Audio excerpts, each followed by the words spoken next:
Hello students, so good evening. Can you all see the screen clearly? I welcome you all back onto this channel of Engineer Sub. So please tell me, can you all see the screen clearly and am I audible to you? So please type in the chat box. Can you all see the screen clearly and am I audible to you? So please type in the chat box. Yes. So please do type in the chat box. Can you all see the screen clearly? Fine.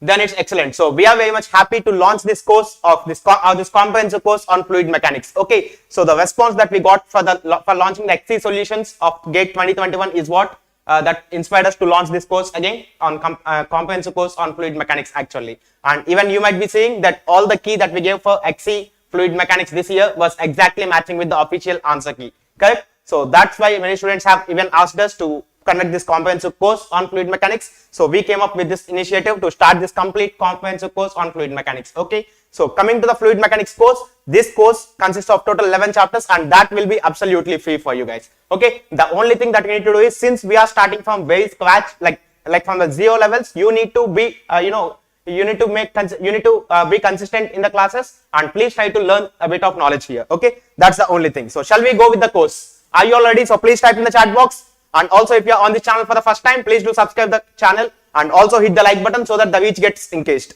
So shall we go with the course? Please do respond. Yes. So are we ready? Yes or no, guys? So please type in the chat box. Yes, we can. Very good. Yeah, it's useful for civil as well. Look, all the mechanical engineering students and civil engineering students and whoever is exclusively preparing for XC Engineering Sciences examination whose syllabus is a bit of excess topics, those students all can attend, and also a few students from chemical and production and industrial engineering can also attend this course. Okay, this course will benefit all of us. Okay, fine. So let's go into the topic. So before learning this fluid mechanics, let us find what is the necessity for learning fluid mechanics. Okay, fine. Let us try to understand why fluid mechanics. What happens wrong if you don't know fluid mechanics? Why fluid mechanics? Anyone, or can you tell me why there is a necessity to us to study about fluids? Why there is a necessity for us to study about fluids? Any one of you? Any reason? Thank you, Abhiram. So please tell me why we need to study about fluids in our life. Is it really important to study about fluids? Is it? Anyone? I am waiting responses. So for chemical engineering students also, yes, it do benefit for chemical engineering students. Okay, Subramanian? So no issues. So all of you please tell me why we need to study fluid mechanics in a quick sentence, at least one single sentence. Yes. I'm awaiting your responses, guys. So please type in the chat box why we need to study this fluid mechanics. Because look, the day we came onto this earth, every minute of our life is dedicated to fluids. Correct? We are surrounded by a huge amount of air, which is a fluid. Correct? We are breathing in fluids, we are leaving out fluids. Correct? And also we are dealing with lot of fluids in real life. Of course, liquids as well as gases. Correct? You deal with water every day. You deal with your bike, petrol, diesel, cars and all. So for making rockets, heart pumping, okay, all applications require some fluids. Everything around us can be related to fluid mechanics. Good. I am expecting some nice answers from you. Yes, definitely, because we are surrounded by a huge volume of fluids around us, and also we are dealing with a lot of liquids and gases in our day-to-day life. Correct? So this is the reason why we need to study fluid mechanics, definitely. So if you go for a bit of applications or if you go for general observations in your life, look, your maths lectures are awesome, sir. Thank you, Rahul. Pumps, turbines, okay, let us aircrafts, fantastic. Correct? So there are many number of applications which poses us to strongly to learn this fluid mechanics. Correct? So whole universe is fluid mechanics. Correct, Ayush? Now, have you ever seen this water tanker outside your water filter, at least outside your department or your academic section? Well, you might have observed something. Let us suppose there are two water filters or the same water filter in two different situations. Let us suppose your tap is here. Okay. And again, your tap is here in this case. And let us suppose you went there to fetch a glass of water. Okay. Let us suppose you are fetching some glass of water in this. In both the cases. In the first case, you are having water till this height inside the container or inside this water tank. Okay. Let us suppose this is what we have. And in the second case, let us suppose there is a bit low level of water, but of course in both the cases the water level is still above this hole through which this water is coming out into your glass. So now, out of these two situations, can you tell me if this is the first situation and if this is second situation? then can you tell me in which case your glass gets filled? Even though the water is above this hole in both the cases, but can you tell me in which case? We'll talk about probability and XE a bit later. Okay, Vishnu, we'll have some separate session for that. But as far as my knowledge, in XE, all the mathematics questions were given correct answers. Okay, so anyhow, let us get back. So see here, in both these cases, if this is the first case and if this is second case, can you tell me in which case your glass gets filled soon?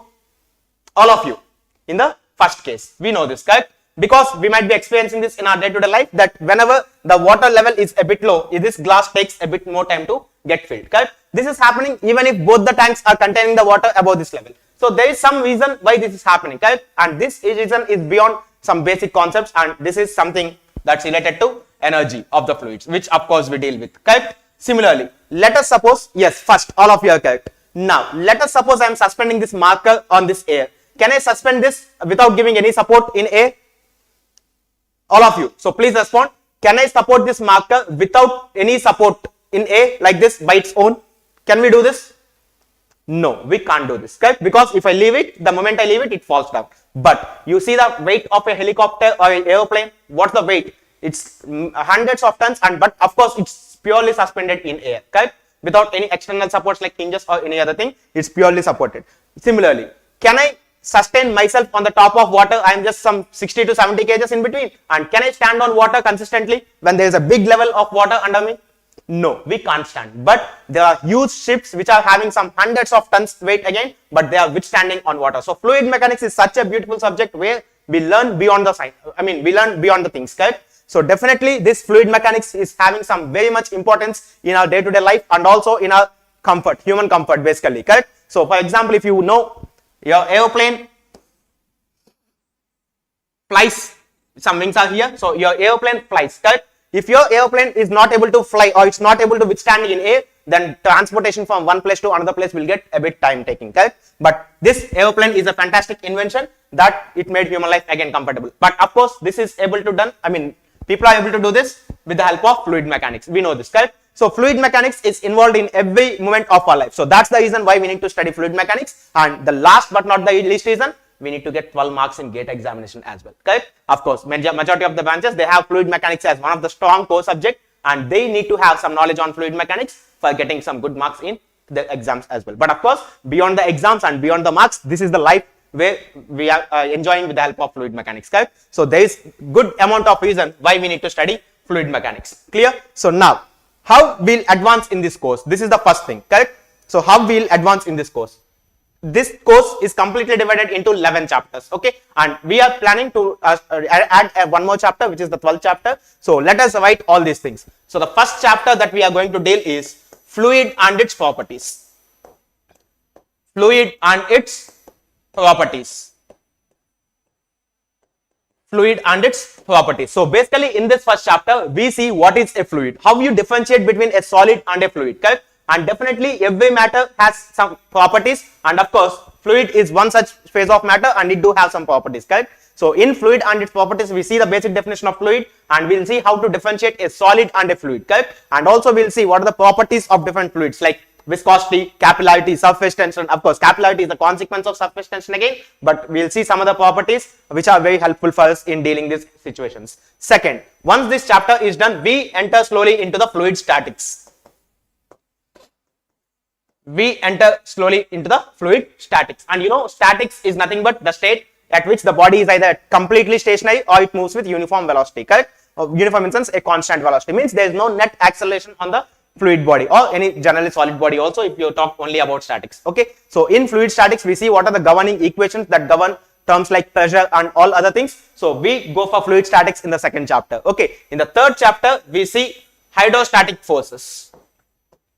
Hydrostatic forces means generally when a fluid is static, not fluids, it's hydrostatic forces, okay? So in hydrostatic forces, yeah, Som also explain, I'll explain better, please give me a bit time, Nayesh. So see here, in hydrostatic forces, whenever there is a bulk of fluid that is at rest, and if you place any submerged plane surface or some body in that, what are the kind of forces that this fluid is going to exert on that body, or what's the magnitude or what is the range of forces that we are going to sir, sorry to ask this now, okay? How much portions will you complete within month. I am having my TANCET exams this month, and cool, yeah, I'll tell you. This course will take around some 40 lectures, each lecture with a duration of 1.5 hours. Okay, so around 40 hours, 40 lectures in the sense, if you take at least 20 lectures per week, per month, then definitely it will take minimum from 45 to 60 days in between to complete this course. So please be focused.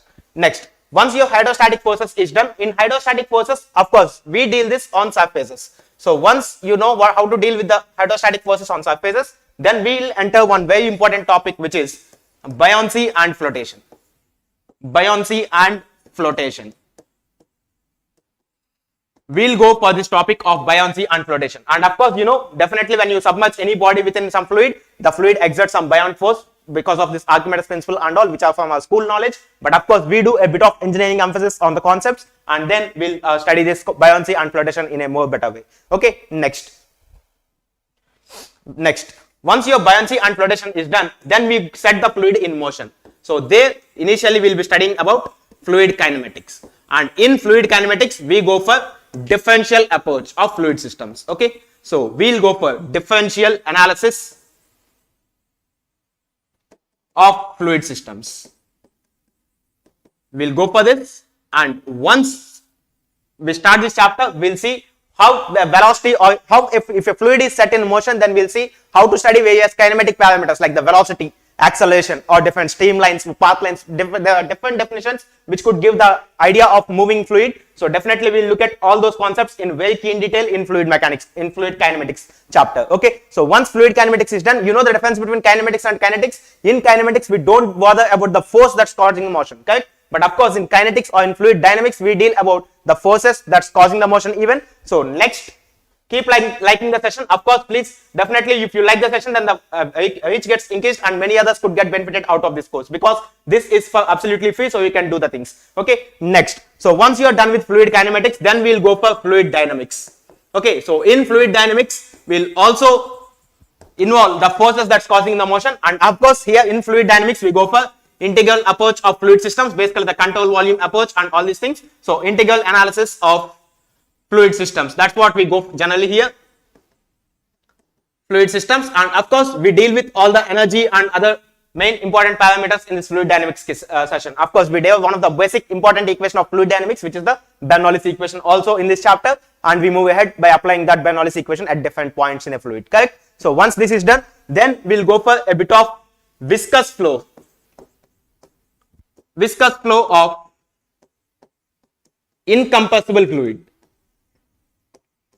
Viscous flow of incompressible fluid. Generally, we deal with liquids in this chapter because gases are of course compressible, and again we'll study a bit about this compressibility and all in this first chapter, because that's also a property of the fluid. So definitely viscous flows of incompressible fluids is one thing where we impart some viscous effects of fluid into the flow, and we there are certain equations. And of course, in this chapter of this viscous flow of incompressible fluids, we derive one of the most important equation of fluid dynamics, which is the Navier-Stokes equation as well. Okay, and of course this Navier-Stokes equation doesn't have a complete solution till date, and it's a $1 million question. If you are able to do some complete solution of this Navier-Stokes equation, that's it, you can claim $1 million for free in US. Okay, so that's the thing. And of course we still have few chapters. Let us make the list, continue the list. Okay, so next, once this is done, once viscous flows is done, then we'll go for this internal flows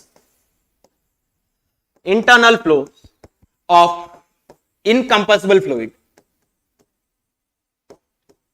Internal flows of incompressible fluid. Okay, so in internal flows, basically we deal with flow through the pipes, flow between channels and all. So I'll cover potential flows, Ramchandra, no issues. Okay, so look here, internal flows of incompressible fluid. This is what we generally deal with in the flow through pipes, flow between the channels, flow between the plates and all these things in this case. And in the 9th chapter, we go for external flows. External flows. In external flows, we go with the concept of boundary layer theory, and also we go with the concepts of drag and lift, all these parameters. So drag and lift, we'll go for all these terms. Okay, and we'll learn all these external flow parameters in a very decent way in this chapter, in the 9th chapter, external flows of fluids. Okay, where we learn some very important concept, which is the boundary layer theory and also drag and lift concepts. Okay, so once these 9 chapters are done, then we'll also go for one very really important chapter, which is the dimensional analysis. dimensional analysis. And you know, this dimensional analysis is really important because you generally can't test the prototype situations in the lab, correct? So when you can't test the prototype situations in the lab, we try to model the physics, correct? So this modeling the physics will generally happen in dimensional analysis, and this dimensional analysis is one of the very important chapter for any discipline of engineering in general, correct? So we'll go a bit off here, but of course we constrained ourselves to the mechanical applications of the fluids. Next, in the 11th chapter that I am talking to you, we talk a bit about potential flows. Someone is asking here, this is the syllabus that's common for civil engineering students and also the students who are giving engineering sciences exam, correct? I mean engineering sciences paper in GATE. So definitely we put some focus on this potential flows as well. So these are the 11 chapters that I was telling you we'll be having initially. But we would like to add one more chapter depending on the time constraints, and your interest is the main thing. So if this is there, then definitely we'll go for basics of compressible flow. Basics of compressible flow, which is one of the elements of compressible flow. This is what some basics of compressible flow. This is the topic that was added recently by IIT Bombay in the mechanical syllabus of GATE 2021. So we'll put some focus on this basics of compressible flow as well. But till the moment here, till potential flows, we deal majorly with the incompressible fluids that are nothing but liquids. Clear? So these are the 12 chapters that we are going to deal with in this course, and of course each chapter will involve some dedicated lectures on each and every subtopics in this concepts. Okay, are you all clear? Did you all get the index of the course, how we are going to proceed? Is that clear to all of you? So please tell me, these are the chapters that we are going to cover in this course, and these are exactly some 12 chapters that could help us out. Okay, so please fluid machinery include also. Okay, I'll do some lectures for fluid machinery, but only after the completion of this course, correct? Because you need some principles of mechanics and all for turbo machines. Okay, clear? Is that clear to all of you? Did you all get the indexing of this course, how this course progress on? Clear? Okay, if that's the case, okay. Now, if you definitely these lectures will be good enough for cracking your exams and the concepts in developing conceptual knowledge. But of course, if you want to develop a bit more through some readings or suggested recommended books, then definitely these are the books that could help you out. This is a very good book, which is like Fluid Mechanics by Frank M. White. Let me change the color. So Fluid Mechanics by Frank M. White, this is one really good book which emphasizes the basic equations or the basic modeling of physics or fluid mechanics basically. So this book you can always purchase, you can always keep a copy with you so that you can just refer, okay? And also these lectures will definitely, it's not like exact copy of the books, but again, these books strongly support the lectures that we discuss here, okay? So fine, this is Fluid Mechanics by Frank M. White, and this book is a bit of mathematics involved, okay? These derivations and all, they deal in a bit more constrained way. But there is one very good book which is again by Fluid Mechanics by Cengel and Simbala. You can see here Yunus Cengel and Simbala. This Cengel Fluid Mechanics is a very good book. So the difference between these two books is basically in this book the concepts are explained with simple language, and also there is some detailed description of each and every topic that's involved, correct? So definitely this book you can go for the derivations and for all the mathematical things that occur in fluid mechanics, and this book you can read for all the theoretical knowledge that you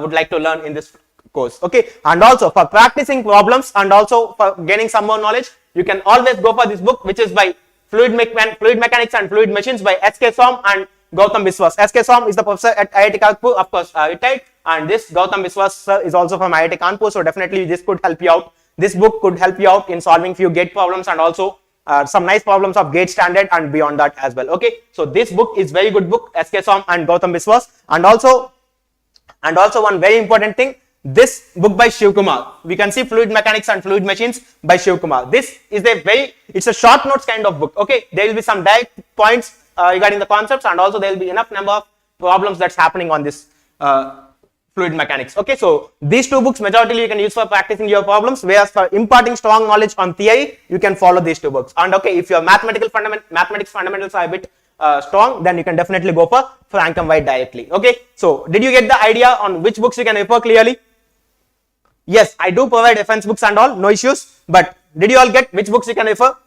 I don't want to confuse you with too many books. I'm simply telling you for developing the concepts and having some theoretical knowledge on the subject, these two books will help you out, FM White and Cengel, and definitely for practicing a bit of problems as well, then you can just go for S.K. Som and Fluid Mechanics by Shiv Kumar as well. Clear? So these books will definitely help you out. Fine. So are you all clear with how this course progresses and what are the references that you can go ahead? Clear? Yes or no? So please respond. These are the just hard copies of the cover pages. So I mean cover page photos. So you can just see that things and you can just learn them. You can keep a copy of Frank and White always with you. That's suggestible to keep the copy of Frank and White always with you. Fine. Okay, fine. So let us start the subject. Fluid mechanics.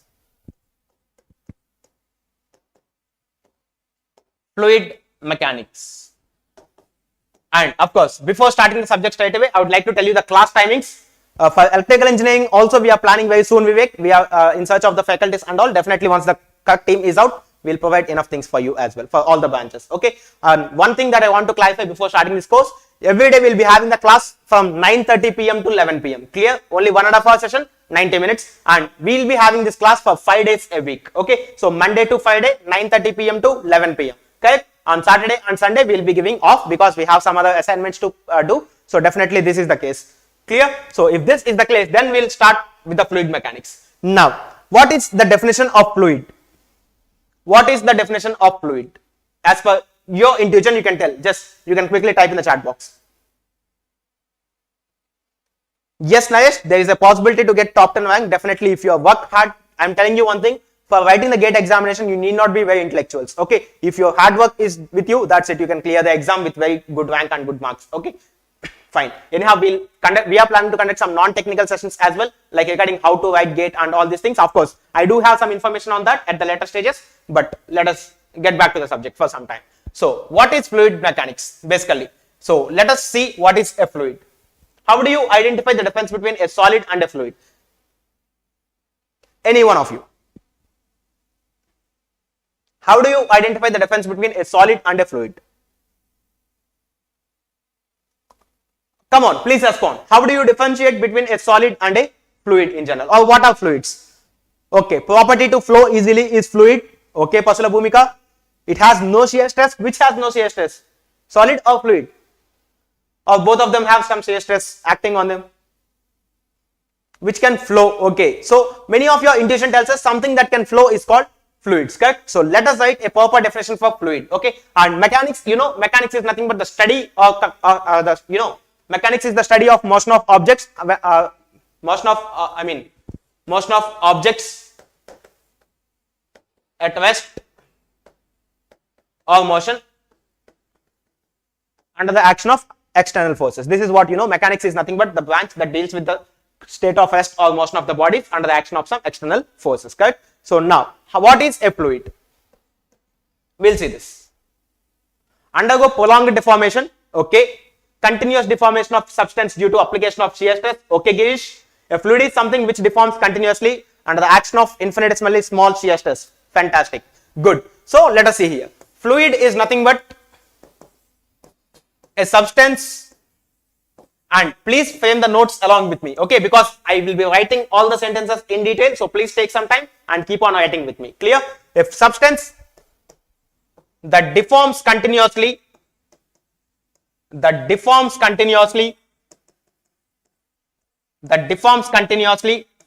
the action of infinitesimally small shear stress. Infinitesimally small shear stress. Okay, so this is the basic difference between a solid and a fluid. Look, I will tell you, and of course fluids involve both liquids and gases as well. Now, one important thing, if you take a solid, generally, this is some solid. Okay, now if this is a solid, now please tell me, if I apply a little infinitesimally small shear force F on its top surface, let us suppose this bottom surface is fixed. Okay, let us suppose I applied infinitesimally small force, very small force. Will the solid get deformed? Please respond. So if I apply an infinitesimally small shear force on the top of the solid, will the solid get deformed? Is it? Yes? No, it doesn't have. Okay, fluid doesn't have definite shape. It's okay. But please answer this question. If this is a solid and if I apply infinitesimally small shear force or shear stress indirectly, if I am applying on some area, will this solid deform? No, it doesn't get deformed. But if you take a large expanse of fluid, let us suppose there is some large expanse of fluid.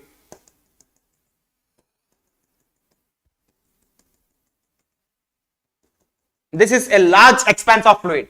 In this fluid, if you dip your hand till this moment and if you slowly push the fluid, will the fluid get deformed? Yes or no? Let us suppose this is a big extent of fluid. In this fluid, you are dropping your hand to some extent and just you are slowly moving your hand. Will the fluid layer get deformed? Yes or no? If you are putting your hand and if you are slowly trying to push the liquid, then will the liquid layer get deformed? Yes or no? Correct? Yes, they deforms. But in case of a solid, if you are slowly touching the solid on the top and if you are moving your hand, then definitely solid doesn't deform. That's why this fluid block, if you consider in between, let us consider some fluid block in between.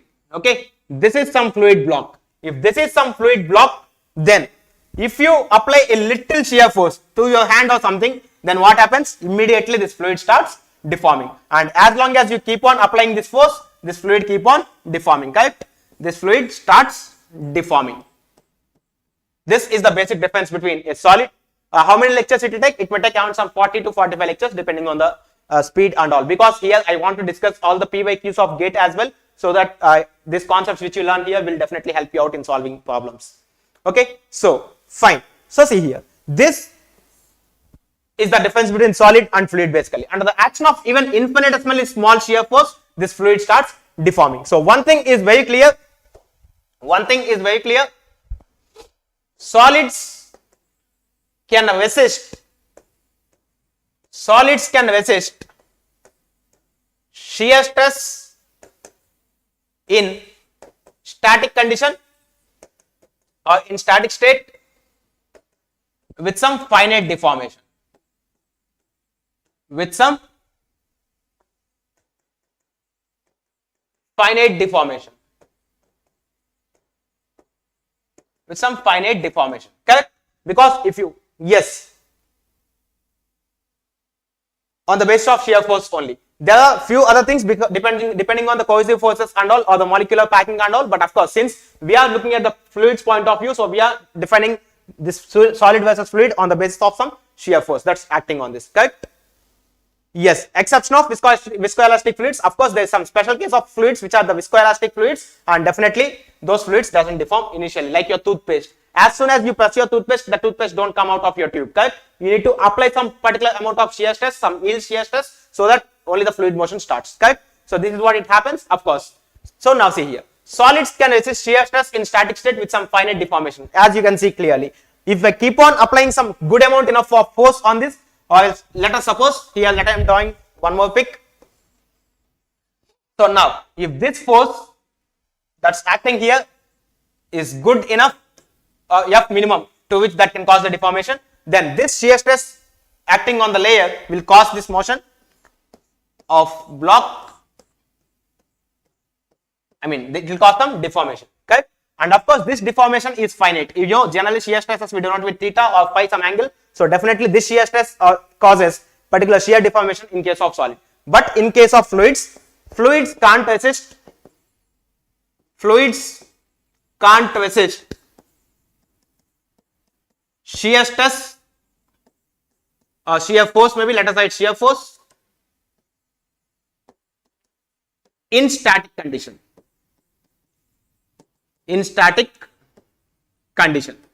So basically they deform continuously.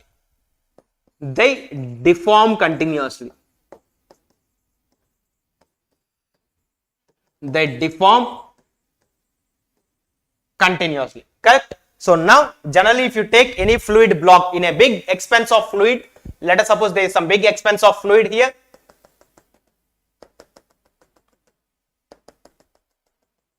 Let us suppose there is some big expanse of fluid that we are drawing here.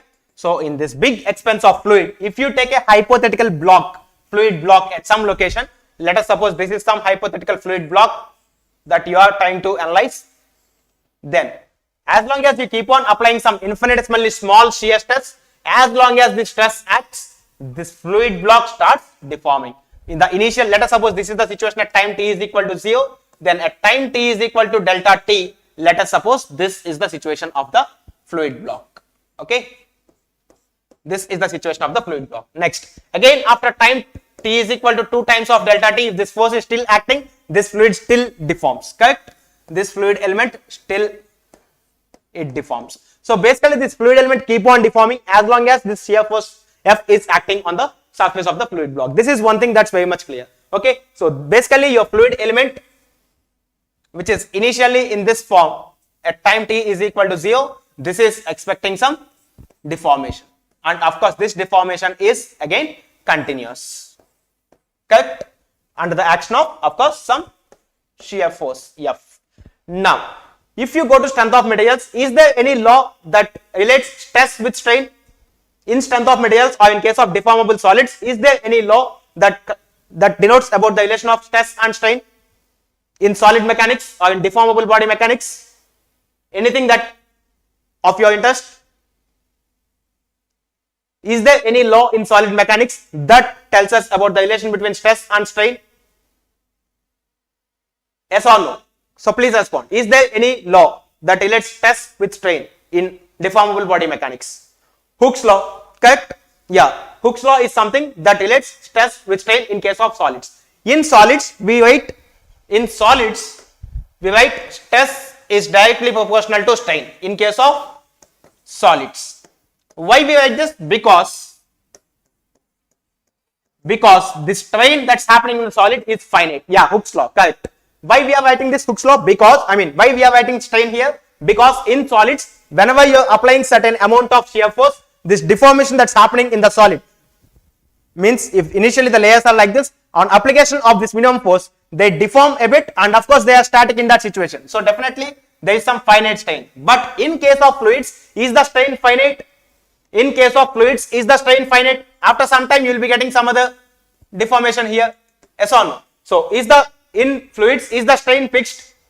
There is some continuous deformation in the fluids, correct? So strain is not fixed in this case. So that's why we generally denote the shear stress acting. It means if the element of the fluid is of area A, then definitely the shear stress acting on the fluid is proportional to shear strain rate, which is nothing but d phi by dt. Let us write d phi by dt.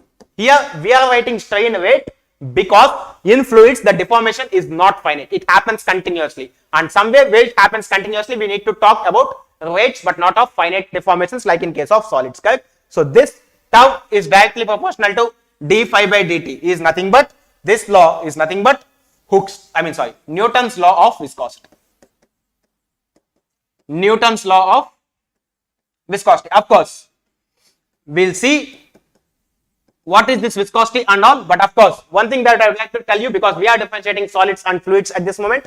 So in fluids, the shear stress that's acting because of this force F, and definitely this fluid block has some surface area on its top. So this tau is directly proportional to shear strain rate. Okay, so this Newton's law of viscosity tells us shear stress acting on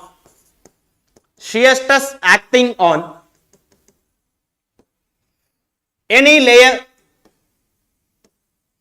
of a fluid,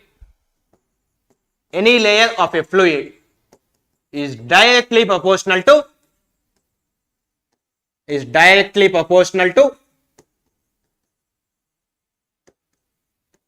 the rate of shear strain.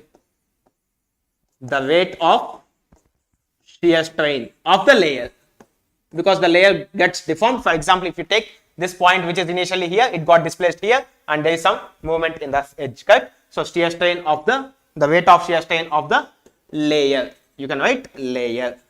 So this is nothing but the Newton's law of viscosity. Now one very important thing, okay, did you all understand what is Newton's law of viscosity? This shear strain rate that's acting, or the shear stress that's acting on the fluid layer, is directly proportional to the rate of shear deformation or shear strain that's acting here. So ISRO vacancy date, please, not out officially, nothing, but of course it's expected to come at the end of March, or in between, at the mid of March to end of March. Okay, we are expecting that, many others along with us. Clear? So now this is one important thing that we have. So Newton's law of viscosity is nothing but the shear stress acting on any layer of fluid is directly proportional to. So is shear stress constant in all layers of fluid? No, it need not be. Why? I will tell you. Joshua Daki, I will tell you, no issues. But this is the Newton's law of viscosity, and if someone asks you what's the Newton's law of viscosity, please tell them shear stress is directly proportional to the shear strain rate. but it shouldn't say that shear stress is directly proportional to the velocity gradient. It's not proportional to the velocity gradient in all the cases. There is one special case of parallel flow which is called the simple Corti flow. Only in that situation, the shear stress is proportional to the velocity gradient. But if someone asks you in general, always tell them shear stress is proportional to shear strain weight. Okay, this is Newton's law of viscosity. Now, one very important thing. Let us come to the situation of viscosity. Look, let us suppose there is some bulk of fluid again. Some bulk of fluid. Okay. Now, in this fluid system, let us suppose I have set up some axis. Let us suppose I have set up some axis here. This is your velocity axis, and let us suppose this is your y direction, which is here. Correct?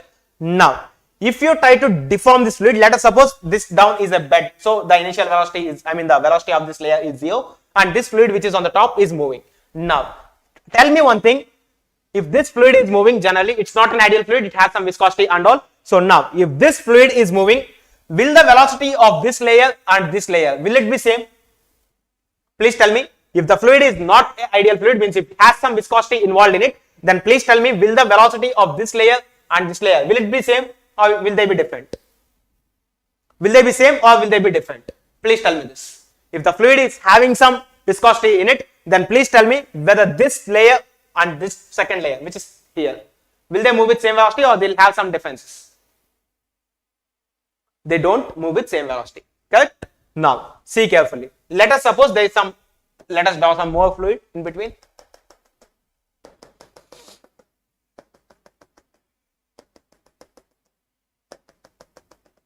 Okay, let us suppose this is the fluid. Okay, now in this case, initially let us suppose here the velocity is 0. So, as you go on to the top, the viscous effects get decreased, and this is some velocity profile that you can draw here.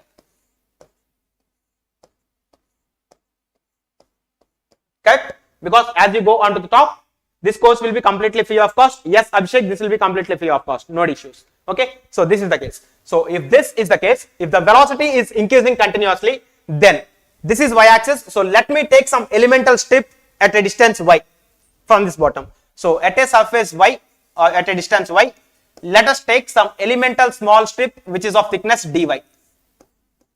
Which is of thickness dy. Okay, so this is some velocity profile that any fluid is following, and of course let us suppose we are taking the small elemental block of fluid at a distance y, and of course the thickness of the elemental block of fluid is dy. Now let me exaggerate this dy block. Let us suppose this is your dy. Now this is your dy. Look, if this is your dy, look, let us suppose the velocity of this layer which is here is u. Then definitely the velocity at this layer which is at a thickness of dy above this will be u plus du. Let us suppose there is small change in the velocity u plus du. Clear? They are sliding because you can see clearly these two layers. See, if these two hands doesn't move with same velocity, then that means we say this hand is sliding over this bottom hand. Okay? Same happens in the fluid. Look, if this is of your thickness dy, I am just exaggerating this thickness to large so that I can write few terms. Now, let us suppose after some time this fluid block which is here in this fashion got deformed as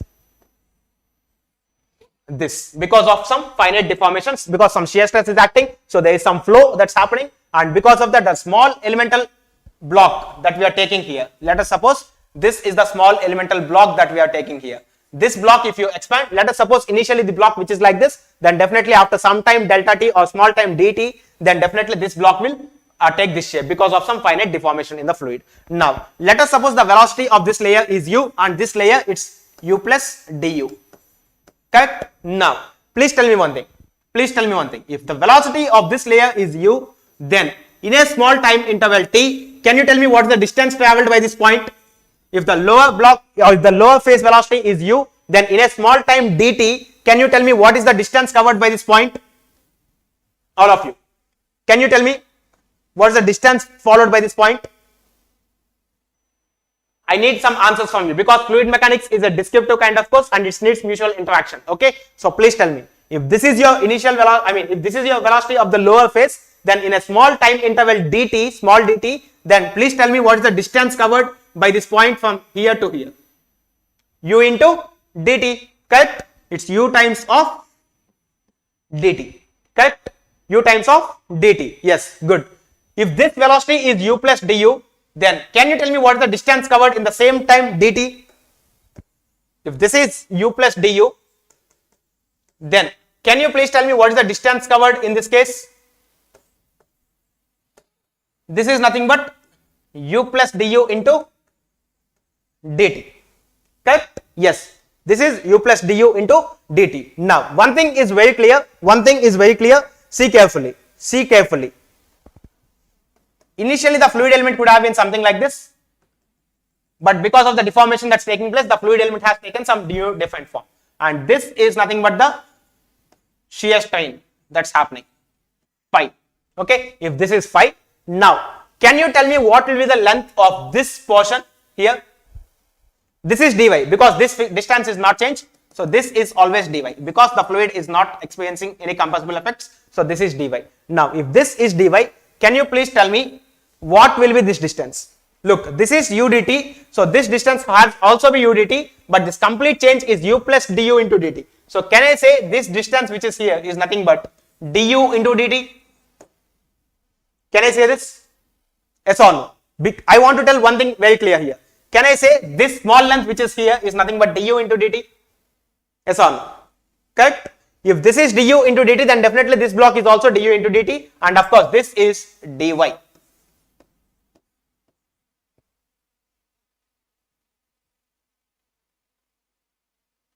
Yeah, there will be, look, I will tell you, because of the viscosity, there will be some shear stress difference that's acting on the fluids. Okay, means if the velocity profile is linear, that's okay, but if the velocity profile is not linear, then the shear stress need not be same at all the layers. Okay, of course we'll do some analysis on that as well. We'll emphasize the Newton's law of viscosity to a bit extent.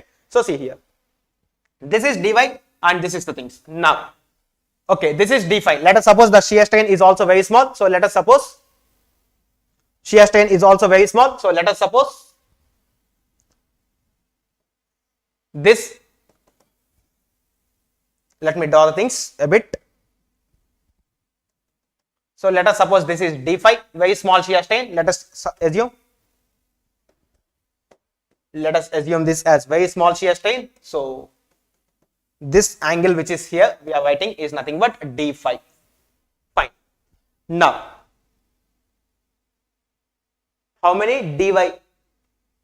Okay, because the fluid is not getting expanded or contracted in this direction, in the lateral direction. We are assuming a one-dimensional flow simply. So that's why there is only deformation in that particular x direction, but not in any transverse or external out of the both directions. Okay, so that's why dy remains constant. Look, if this distance is dy by dt, we know by Newton's law of viscosity that tau is directly proportional to d phi by dt. Correct? We know this from Newton's law of viscosity. Now, please see carefully. Let us analyze what is this d phi by dt when this velocity profile is linear. Look, if this is linear, that means your velocity is changing linearly from u to u plus du. Correct? If I want to take this as a straight line, look, if I want to take this line as a straight line, then definitely the increase in the velocity should follow a linear profile. Correct? Yes or no?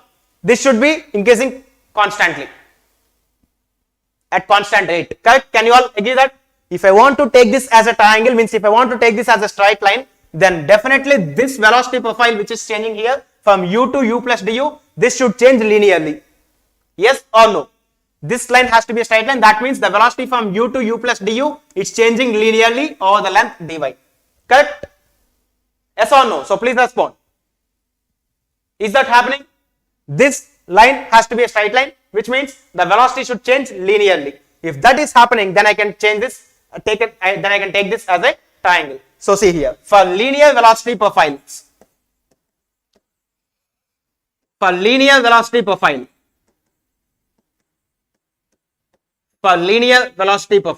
look, for linear velocity profile, now if this d phi by dt is what we are considering, now this value is equal to, please tell me one thing, if d phi is very small. We know we are taking time to be very small, dt is very small. So if dt is very small, then then this d phi will be very small. If d phi is very small, can we take for small angles of d phi? Will d phi is equal to tan of d phi? Yes or no?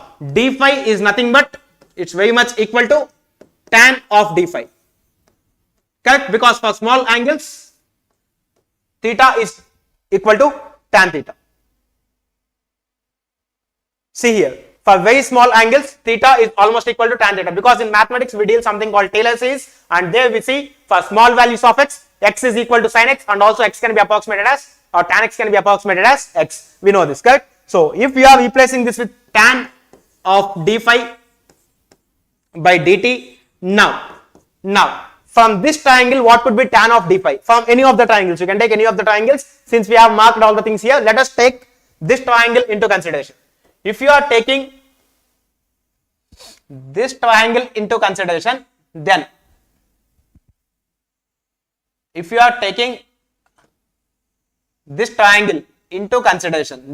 what is tan d phi from this?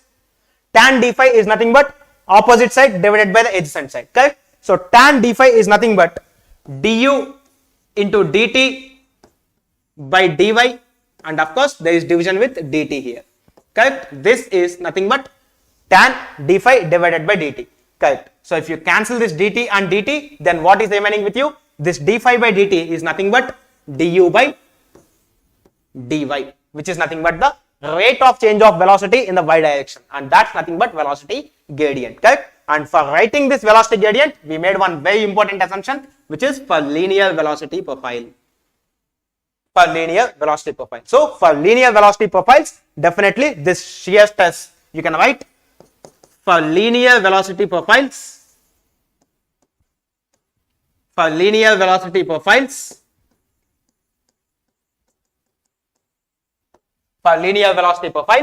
Then tau is proportional to this d phi by dt for linear velocity profiles is nothing but velocity gradient. So we write du by dy, okay? Only in this special case of linear velocity profiles. Clear? Means in this part we are assuming, in this small thickness dy element, we are assuming the variation is linear. Clear? But as a whole it need not be linear completely, but within the path we are assuming that this tau is proportional to du by dy, okay? And this case where we are having a plane or linear variation of velocity is called simple Corti flow, which is basically the flow between a fixed plate and a parallel plate which is moving at some velocity. Clear? So in that case, if the pressure gradient is 0 and all, which we deal in flow through pipes and viscous flows of incompressible fluids and all, but of course if that is the case, your tau is proportional to du by dy, okay? And of course your Newton's law of viscosity is this, but not this all the time. If non-linear, then we have some other analysis to do, okay? But of course those are the non-Newtonian fluids and all, which we don't have in GATE syllabus, and of course beyond the scope of BTech and all. So there is one more subject which is called rheology, where we study about non-Newtonian fluids and all. We will go for a better emphasis in that course. But of course for Newtonian fluids, we go with this situation. Tau is proportional to du by dy. Hello Afosa, so please stay here and be focused. So now one thing that we came to the conclusion, that this tau is proportional to d phi by dt, and of course in case of linear velocity profiles, this is nothing but du by dy, okay? So since, let us assume the simple cases in the beginnings. So let us suppose, yes, for Newtonian fluid and 1D flow, rate of shear strain is velocity gradient. Yes, we can see here clearly. So this is the, of course if you are telling Newtonian fluid, that means that's obeying Newton's law of viscosity and all, and of course this we can write this as tau is proportional to du by dy, okay? Now when there is a proportionality, always we try to remove the proportionality, or we try to replace the proportionality with a equality sign by taking in, by inducing some constant. Tau is equal to, look, there is a proportionality here. So if you want to remove this proportionality, definitely you need to impart some constant here, and that constant which you are taking here is denoted by the symbol mu, okay? And this mu is a constant just to take out this proportionality out. Now what is the name of this mu? It is some coefficient undoubtedly, because that's coefficient we are using to make this proportionality as an equality sign. So this mu is nothing but coefficient of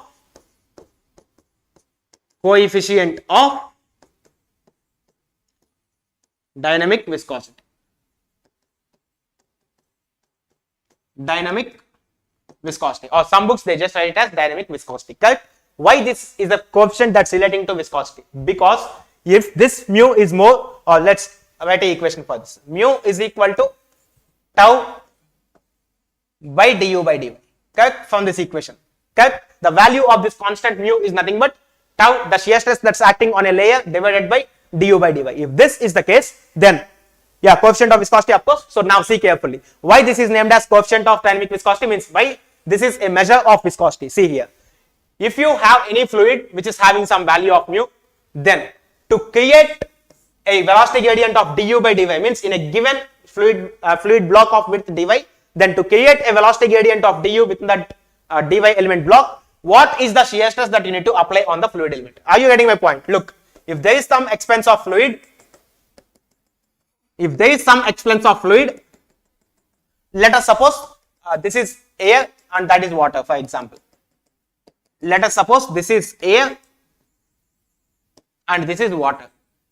Okay, these are two cases, and notes I will provide, definitely will provide some common channel so that I will be uploading the notes on daily basis. Okay, no issues. Apesh 1. So see here, if this is air and this is water, look, if I take this, look, if I take my hand, there is definitely some air located on the top of my hand, correct? So within the height 5 centimeters from my hand, look, if this is the fixed surface, my palm is the fixed surface. If I am taking 5 centimeters of height from my palm, and if I want to displace the air which is some 5 centimeters above, it is quite easy for me, correct? But if I take 5 centimeters of water column and if I want to displace this, I need to definitely use some extra force to displace this water as compared to air, correct? Means look here carefully. Let us suppose we are not disturbing any air or any water till this level.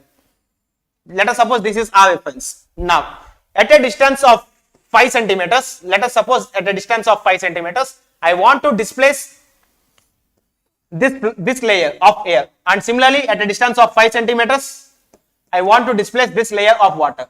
In which case, I need to apply more shear stress. Velocity gradient is same in both the locations.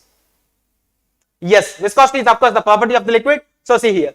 Anyhow, here in this case, let us suppose I want to move this at 2 meters per second, and initially let us suppose this layer is at 0 meters per second. And initially here this layer is also 0 meters per second, and also I want to move this layer again at 2 meters per second.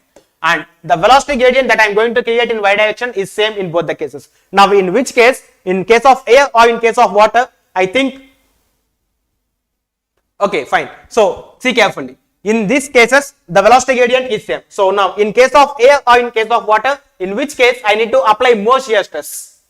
In case of water, undoubtedly, because in case of water, it's a common experience that we can move the hand freely in air, but we can't move the hand same freely in water, because water has some cohesiveness which is more as compared to air, correct? And viscous force is nothing but it's a consequence of the cohesion forces between the molecules of a liquid, correct? Of course, any fluid generally, but of course water has some more cohesive forces since molecules are a bit closely packed as compared to the gases. Fine. So this is the case in water. So which means this mu tells us to create same velocity gradient in two different fluids, how is the shear stress varying, correct? And this mu is measure of some property that is trying to stop this du by dy, which is nothing but viscosity, correct? So that's why this mu is named after the term viscosity as coefficient of dynamic viscosity, because this mu is the quantity that tells us how much shear force you need to apply to cause the same same velocity gradient, correct? So basically this viscosity that we are talking about is nothing but viscosity is the property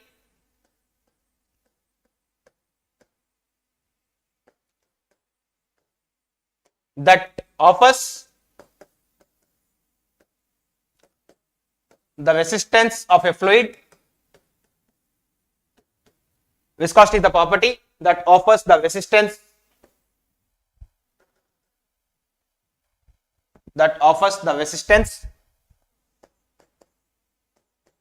to its own motion. Viscosity is the property of the fluid. You can write maybe of the fluid, property of the fluid, because generally solids, in case of solids, we don't talk about viscosity because in solids there won't be a relative motion between the layers. So we talk about dynamic viscosity and all only in cases of liquids and gases generally. So this viscosity is the property that offers resistance to its own motion, correct? So now, so is viscosity is resistance of water? Yes, definitely, but to its own flow. Look, now let us talk about this mu for some time. Coefficient of dynamic viscosity. So we got tau is equal to mu into du by dy, correct? This is what we got. Now, if you are talking about this mu is nothing but tau divided by du by dy. Now, what are the SI units of this mu? I want to identify what are the SI units of mu, of dynamic viscosity. Anyone? What are the SI units of mu? Anyone? Anyone? What are the SI units of mu dynamic viscosity?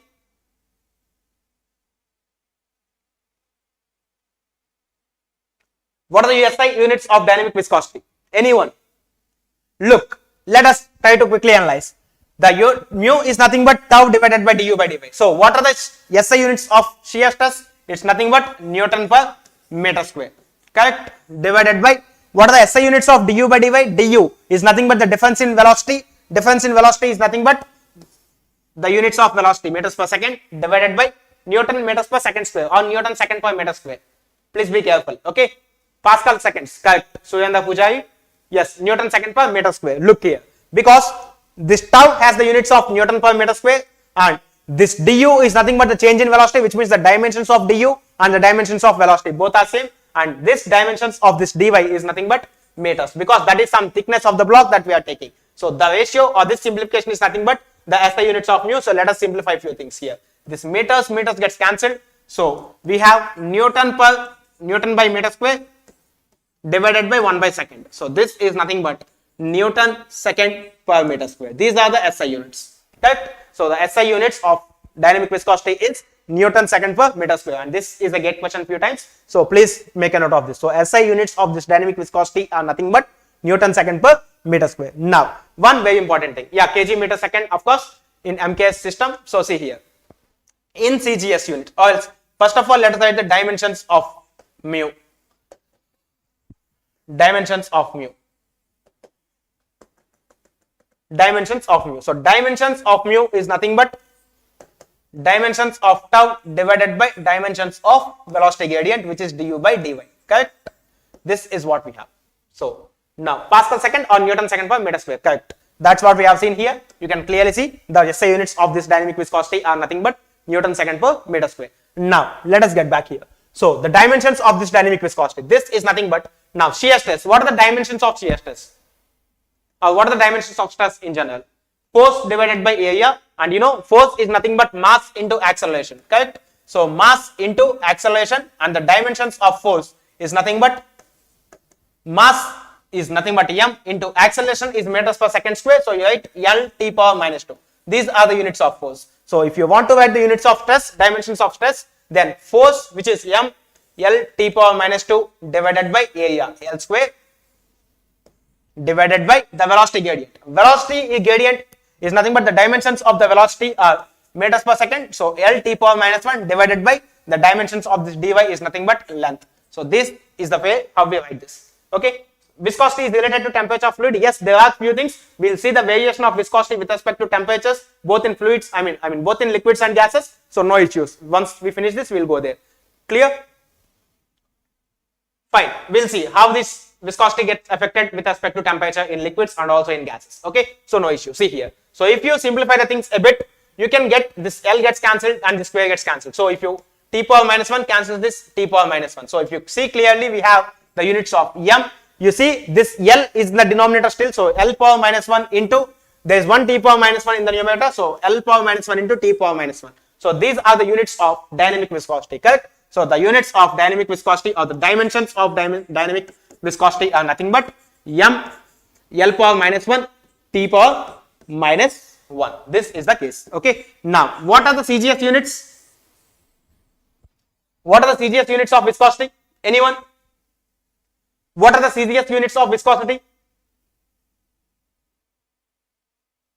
Dimensions clear? Good. Now tell me, what are the units of, what are the CGS units of viscosity?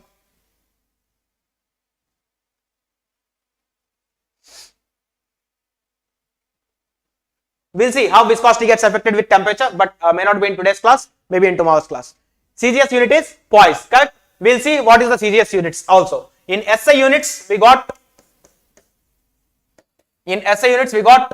Newton second per meter square, correct? If you simplify this a bit, newtons can be written as kg meters per second square because mass into acceleration, correct? So this is nothing but instead of newtons we can write kg meter per second square into we have 1 second and of course divided by meter square. This is what we have. So now if you cancel few things here, meter and the square gets cancelled. Similarly here, so kg per meter second. This is MKS, and of course if this MKS if you convert to CGS, we will get 1 kg is nothing but 10 cube grams divided by 1 meter is nothing but 100 centimeters. So 100 centimeters, which is 100 into centimeters into second is nothing but 1 second.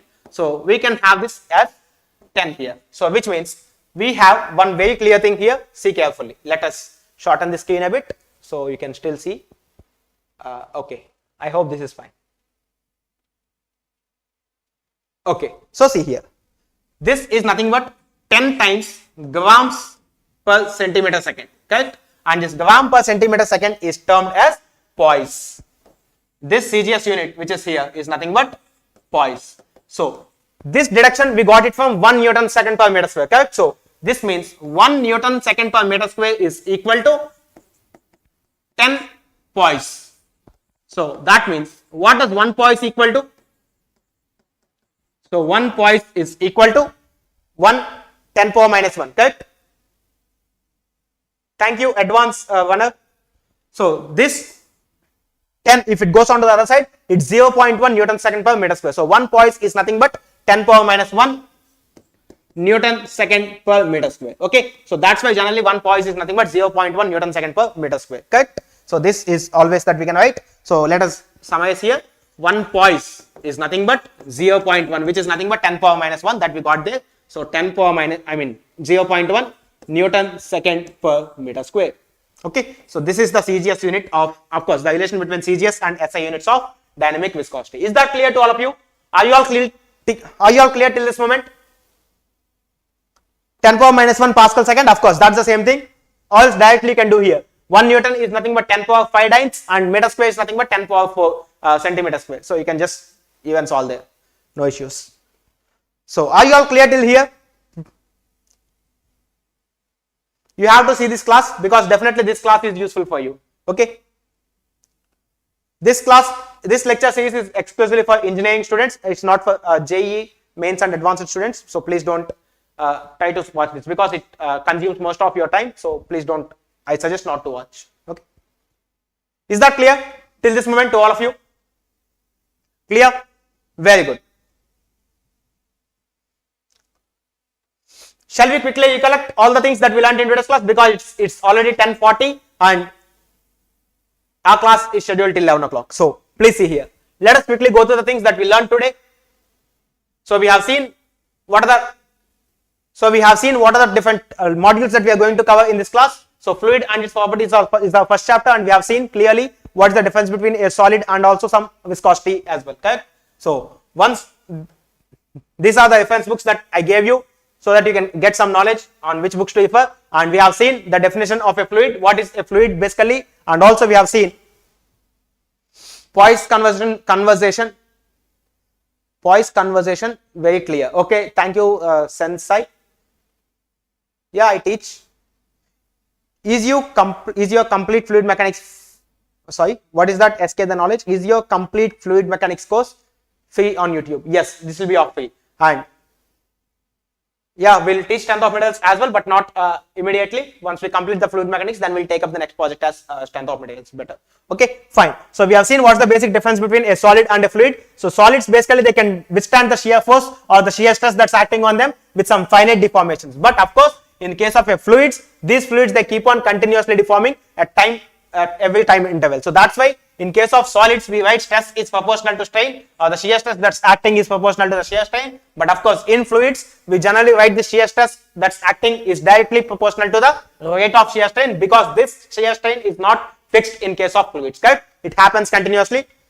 Lagrangian and Euler description comes under which topic? It comes under fluid kinematics. No issue, I'll deal that. Okay, clear. Next, so once we are done with this, we have seen how the Newton's law of viscosity can be simplified to the velocity gradient under some special application, that this within the small profile here the velocity is varying linearly, correct?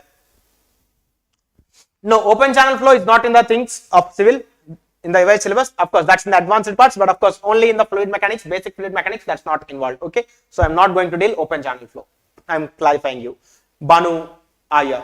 Look, so this is the case, and of course, so in case of special approximation that this velocity profile is linear, then definitely you can see that the shear stress rate, which is actually the velocity gradient, I mean it's actually proportional to the shear strain rate, but of course in this particular approximation of linear velocity profiles, we are getting the shear stress proportional to the velocity gradient. Clear? So that's why we have made this assumption tau is proportional to du by dy. So once we know this law, we need to introduce some proportionality constant mu, and tau is equal to mu into du by dy. Clear? Then if this is the case, then we have seen why this mu is given the name something associated with viscosity, because this mu is the term that tells us for creating the same velocity gradient in two different fluids, what are the shear stress variation that we need to apply here.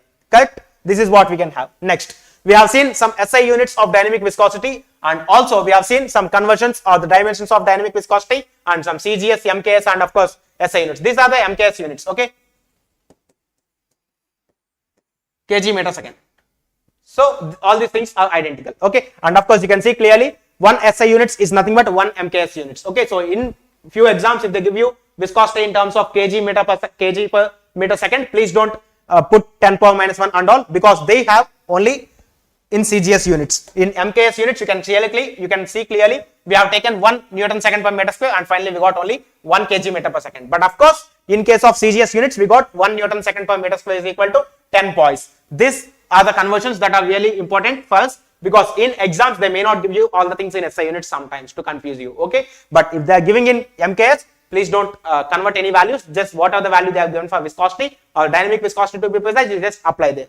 Clear? And once we are done with all these things, then I'll ask you one question that was familiar in some interviews. Are you ready? There's some 15 more minutes, so I'll ask you one question that generally comes in interviews. So are you ready for this? Yes or no? Respond. Yes or no? Are you all ready to answer this question? So please tell me, are you all ready to answer this question, which I am going to ask you? This it's a bit common in quite many of the interviews. Are you all ready? Ready. Good. Look. Let us suppose we know that the Newton's law of viscosity is nothing but tau is equal to mu into du by dy. Of course, in a linear profile case and all. So if I take this axis as shear stress axis, and if I take this axis as velocity gradient axis, then let us suppose this is your x axis and this is your y axis, and let us suppose this mu is not varying with time, it's a constant. Now see carefully, if this is taken as y axis, this is of the form y is equal to some constant into x. So which means if I try to plot a Newtonian fluid, means Newtonian fluids are the fluids which basically they obey Newton's law. In tomorrow's class, we'll see the classification of fluids. They will see what is Newtonian fluid and what are non-Newtonian fluids as well. So no issue. But for the time being, let us assume this mu remains constant. This mu is not changing with time or not changing with respect to velocity gradient or anything. This mu is a constant. Now, can I draw a straight line passing through origin in this case to define this fluid? Can I draw a straight line passing through origin in this case? Yes or no? Because this is a straight line equation which is passing through the origin. Correct? So can I plot this? Yes. So please do respond. Can I plot this? Now, straight line passing through origin. Yes, correct. And that's what we have seen. Now, let us suppose there are two fluids. One is this, which is, let us suppose I am denoting with B, and let us suppose the other fluid I am denoting with blue, which is A. Okay, and out of these two fluids, I will tell one is air and one is water. Can you tell me which is water? These two are Newtonian fluids, it's okay, but out of these two fluids, one fluid is air and another fluid is water. Can you tell me which fluid is air and which fluid is water? For example, if I ask you which is water, please tell me either A or B. I am asking you which curve belongs to water, either A or B. A, is it?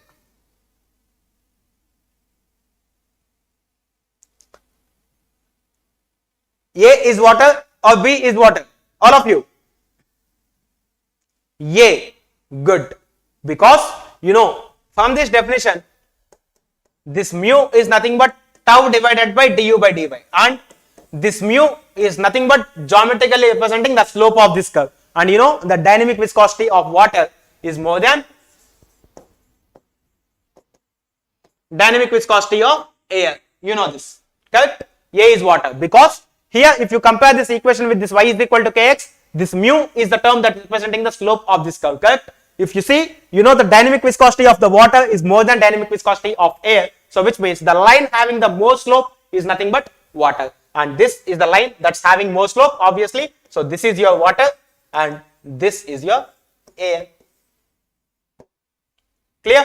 So like this they ask you few questions, but they don't give you any values and all, but based on simple analogies that you know, you need to identify the correct things. Is that clear?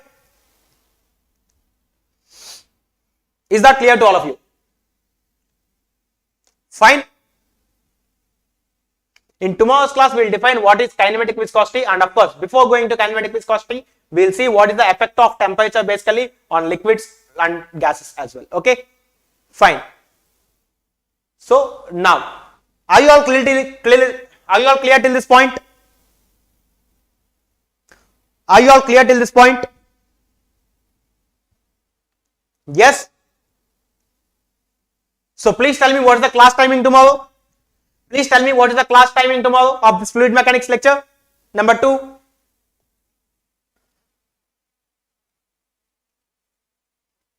So I am not able to understand why the layers in fluid are not having relative acceleration within layers, even though they exist varying shear stress within the layers. That's the reason why they have different velocities. Actually, there is some velocity variations because of this shear stress. Okay.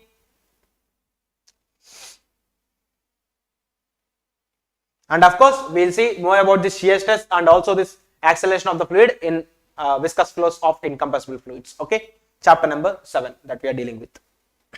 9:30 p.m. Correct.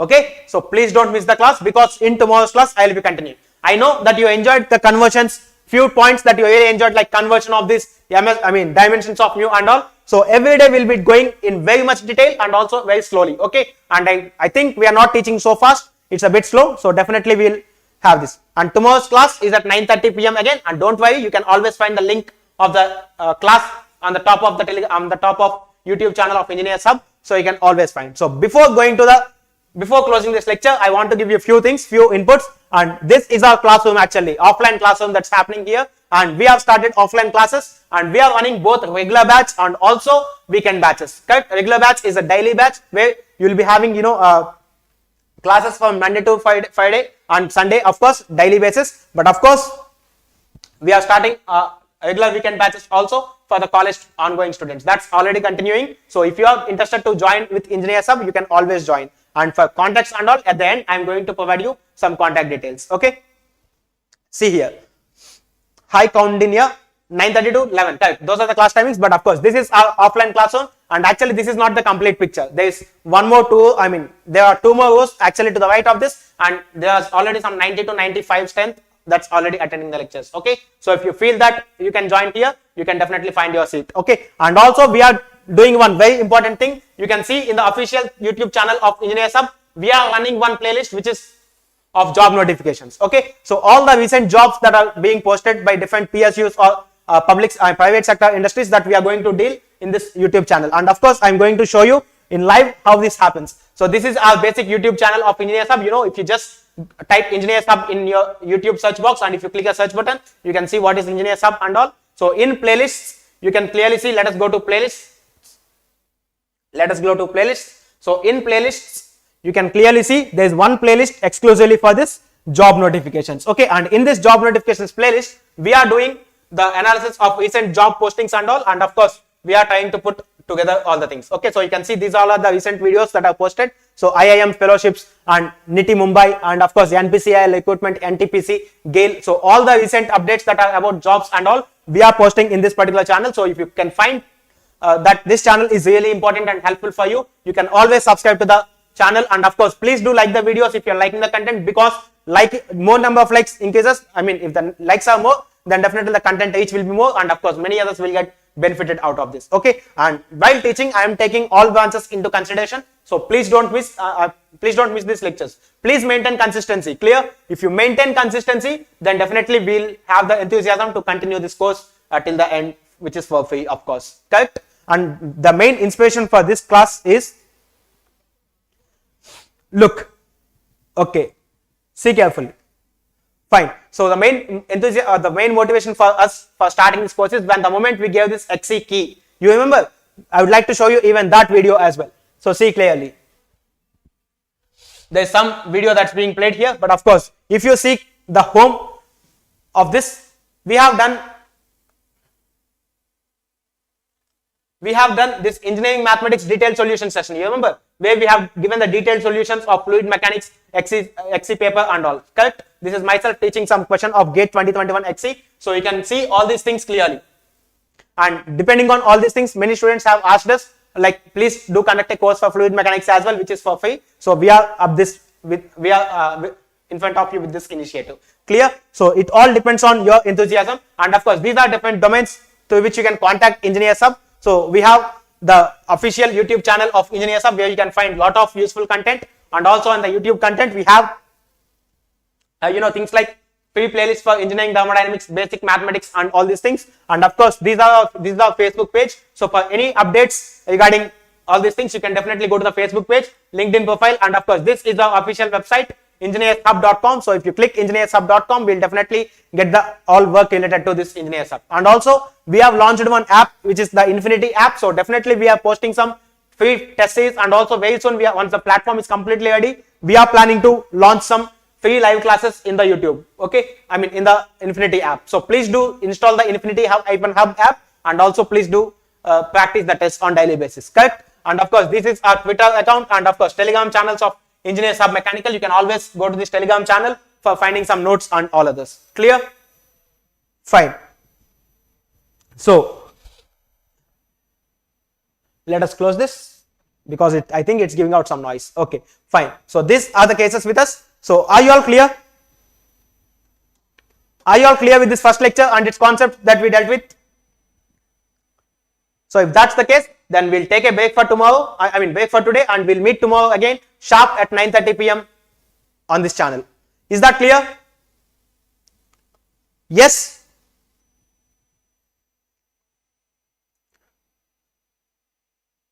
Fine? Is that clear to all of you? Yes, and please do hit the like button if you are liking the content, because that could help both of us, means the students and also our end. Okay? Thank you all. Then we'll meet tomorrow. In tomorrow's class, we'll see what is the classification of fluids and also basic definitions of kinematic viscosity and all other things. Okay? So, thank you all. Have a nice time. We'll meet tomorrow. Have a good sleep tonight. Okay? Thank you all. Yeah, good night. Okay, all clear. Fine then. Thank you all.